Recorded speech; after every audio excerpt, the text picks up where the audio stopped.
Offline, আমরা দুইভাবে এই ফোনগুলোর কাজগুলো করে থাকি বা দুইভাবে এই ফোনের কাজগুলো করে দিই। তো যেটা করতেছি এই মুহূর্তে আপনাদের সামনেই করতেছি। তো এই ধরনের ফোনের যাদের প্রবলেমগুলো হবে আপনারা চাইলে খুব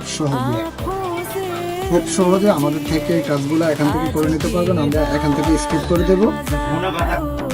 স্কিপ করে দেওয়ার মাধ্যমে এখান থেকে আমরা জাস্ট এখান থেকে ম্যানুয়ালির মধ্যে লাস্ট সেট আপ চলে এসেছে, এখান থেকে সেট আপটা করে নিচ্ছি, এখান থেকে সেট আপটা করে নেব, তারপর এখান থেকে আবারও সেট আপ করে নিচ্ছি।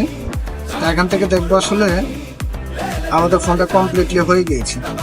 তো এখান থেকে কমপ্লিটলি আমরা দেখবো এখান থেকে কমপ্লিটলি হয়ে গিয়েছে। তো যাদের এই ধরনের প্রবলেমগুলো হচ্ছে বা এই ধরনের প্রবলেমগুলো হয় তারা আমাদের সাথে চাইলে যোগাযোগ করে আপনারা খুব অনায়াসে এই ধরনের ফোনগুলো এখান থেকে করে নিতে পারবেন। তো প্রিয় বন্ধুরা, এই মুহূর্তে আমাদের কাছে যে একটা ফোন ছিল